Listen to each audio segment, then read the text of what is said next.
آپ اس جگہ نہ جائیں جہاں آپ کے بزرگوں کے حق میں بدگوئی ہو رہی ہو۔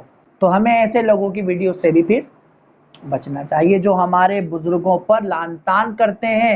آپ اس محفل میں جانا پسند کریں گے جس محفل میں آپ کے ماں باپ کو، آپ کے بڑے بہن بھائیوں کو، آپ کے بزرگوں کو گالیاں بکی جاتی ہیں، برا بھلا کہا جاتا ہو؟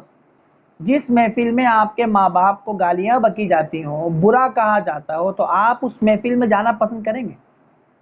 جانا چاہیے اس محفل میں جہاں ہمارے ماں باپ کو برا کہا جاتا ہو، ہمارے پیاروں کو گالیاں بکی جاتی ہوں، تو کیا ہم اس محفل میں جائیں؟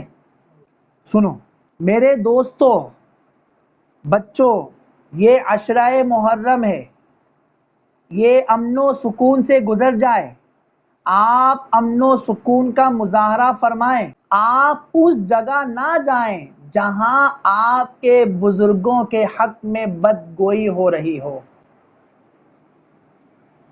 آپ کو اس جگہ نہیں جانا جہاں پہ ہمارے بزرگوں کو برا کہا جا رہا ہو، ان کو گالیاں معاذ اللہ، ان پر انگلیاں اٹھائی جا رہی ہیں، ان کی کردار کشی کی جا رہی ہو، اور ان کے کردار کو، ان کی سیرت کو داغدار کیا جا رہا ہو، ان کو سب و شتم کیا جا رہا ہو۔ تو فرمایا کہ آپ اس جگہ نہ جائیں جہاں آپ کے بزرگوں کے حق میں بدگوئی ہوتی ہو، آپ ایسے لوگوں کے پاس نہ جایا کریں جو آپ کے دلوں کو مجروح کرتے ہیں۔ ظاہر سی بات ہے، جن سے ہم پیار کرتے ہیں، محبت کرتے ہیں، ان کو جب برا کہا جائے گا، ان کے ایمان پہ انگلیاں اٹھائی جائیں گی، تو ہمارا دل تو مجروح ہوگا، زخمی ہوگا، دکھے گا۔ ان لوگوں سے الگ رہیں۔ آج سوشل میڈیا پہ ہم ایسے لوگوں کو مت سنیں۔